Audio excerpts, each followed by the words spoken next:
आगे बढ़ते हैं। DSSB सभी को पता है दिल्ली की नौकरी है, Delhi subordinate service selection board, मतलब ताउम्र दिल्ली में ही रहना है। टोटल वैकेंसी 2354 है, 2354। वैकेंसी की डिटेल कुछ इस प्रकार है। Junior assistant, LDC, junior assistant, assistant grade 1 और स्टेनोग्राफर, मतलब कि टोटल अगर आप इन सबको जोड़ोगे तो आपके पास आता है 2354, 2354 वैकेंसी है। और इन सारी की सारी वैकेंसी के लिए 12th पास मांगा गया है। ठीक है, क्लियर है यहाँ तक सभी लोगों को? चलो आगे बढ़ते हैं। फिर आ जाता है कि हमारे पास एज की लिमिट क्या है। मिनिमम 18 साल का होना चाहिए व्यक्ति और मैक्सिमम 27 साल का। जितनी पोस्ट दी गई हैं सारी की सारी पोस्ट में मिनिमम एज 18 और मैक्सिमम 27 मांगी गई है।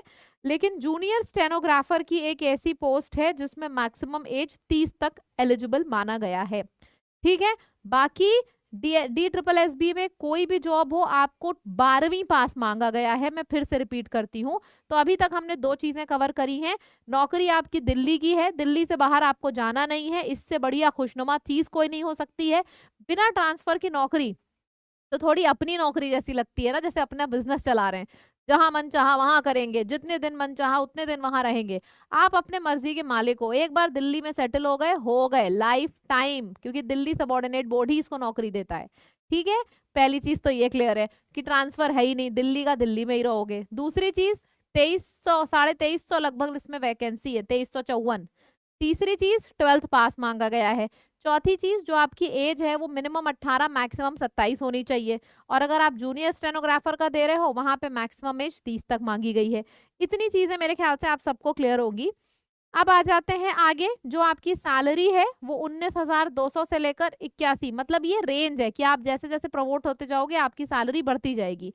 और इन हैंड जो आपको सैलरी मिलेगी वो 19,200 से भी ज्यादा है, क्योंकि उसमें अलाउंसेस ऐड हो जाएंगे। ठीक है, बहुत ढेर सारे, जैसे कि आपको DA, ट्रैवल अलाउंस, बहुत ढेर सारे अलाउंसेस आपके हाथ ऐड हो जाएंगे और आपके हाथ में सैलरी बन जाएगी।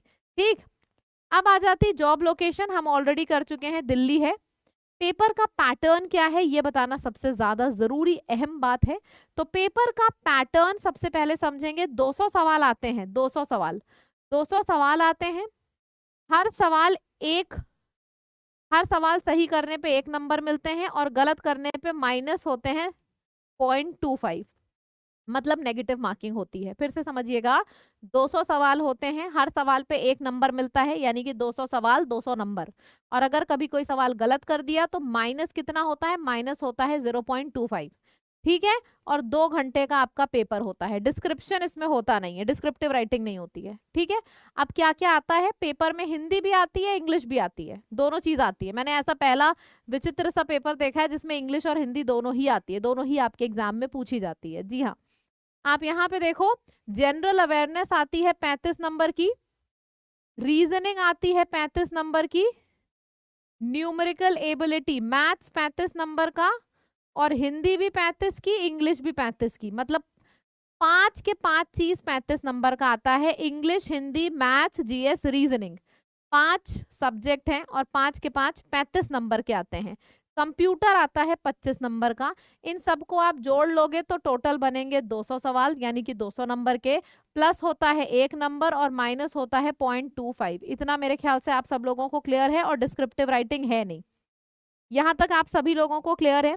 एक बार बताना कमेंट में लिख के। और यहाँ तक किसी को कोई भी डाउट है तो आप मेरे से बिंदास पूछो, बिना किसी टेंशन के बिंदास पूछो। यहाँ तक अगर कोई भी डाउट है जरा सा भी तो।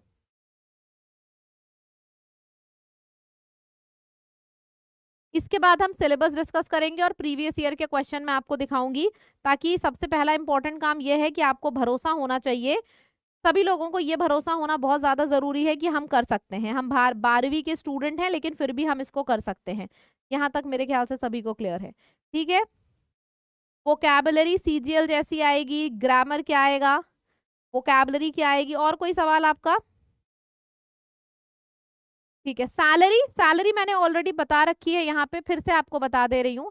सैलरी में बच्चे कंफ्यूज हैं। बेटा ये 19,200 नहीं है, 19,200 में आपकी ये बेसिक सैलरी है, इसमें आपके अलाउंसेस ऐड होंगे। टोटल सैलरी बनेगी लगभग 33,000 के करीब बनेगी। जो आपकी टोटल सैलरी होगी 33,000, 20,000 नहीं, 33,000 बनेगी। ठीक है, अब थोड़ा इंटरेस्ट आया, कुछ बच्चे परेशान थे बेचारे कि मैम इतने में क्या होगा, अब आया इंटरेस्ट। आओ अब आप लोगों को मैं बता देती हूँ कि पेपर का पैटर्न क्लियर हो चुका है, सिलेबस में क्या क्या है एक एक करके डिस्कस करते हैं। तो अगर हम बात करते हैं हिंदी की, मैं ये सिलेबस अपने टेलीग्राम पे शेयर करूंगी, फिर भी आप देख लो। हिंदी में आपको भाषा, जो हिंदी भाषा है उसकी समझ होनी चाहिए, शब्दावली, व्याकरण, वाक्य की बनावट, जैसे कभी ऊंगा को ऊंगी लिख दिया है, चलना को चलनी लिख दिया है, इस टाइप के क्वेश्चन आते हैं। समानार्थी, सिनोनिम, एंटोनिम और सही प्रयोग, इतने इजी इजी टॉपिक्स हैं हिंदी के। ठीक है, फिर हम आ जाते हैं इंग्लिश में। इंग्लिश में कॉम्प्रिहेंशन आता है। ठीक है, कॉम्प्रिहेंशन आपको करना होता है। डेली सुबह 7 बजे मेरे संग द हिंदू में जुड़ा करो, डेली सुबह 7 बजे मेरे संग द हिंदू में जुड़ा करो, यूट्यूब पे सेशन होता है, तो आपका ये कॉम्प्रिहेंशन और वोकैबुलरी में तो पूरे नंबर आपको मिल सकते हैं। ग्रामर है, सेंटेंस का स्ट्रक्चर है, सिनोनिम, एंटोनिम और करेक्ट यूसेज है इंग्लिश भाषा का, इंग्लिश लैंग्वेज का करेक्ट यूसेज। मतलब जैसे कि अगर मैंने बोल दिया शी वर गोइंग देयर, गलत है, शी के बाद वॉज आएगा। तो इस तरीके से आपके चीजें पूछी जाएंगी यहाँ पे।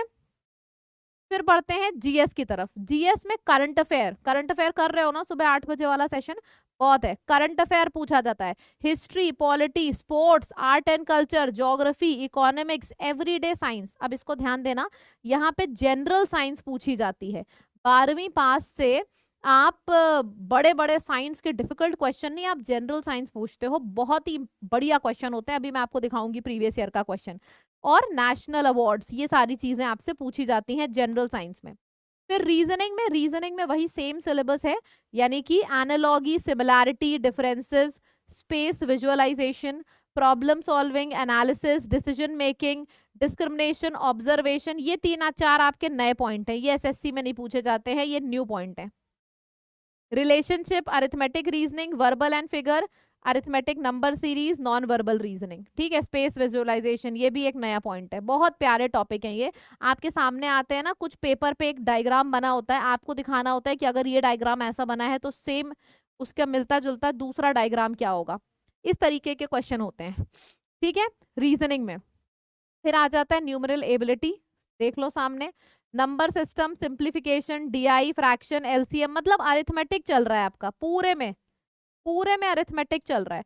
कहीं पे यहाँ पे हमको ज्योमेट्री मेंसुरेशन देखने को नहीं मिल रहा है। Number system, profit and loss और आपका percentage, average, discount, SI, CI, ये सब मिल रहा है। मेंसुरेशन आया है, मेंसुरेशन, टाइम एंड वर्क, ये सब आया है। ज्योमेट्री हमको देखने को नहीं मिला है, अलजेब्रा भी देखने को नहीं मिला है यहाँ पे। ठीक है, प्रीवियस ईयर क्वेश्चन अपने टेलीग्राम पे अपलोड कराया है, देख लीजिए एक बार, यहाँ पे झलक देखिएगा।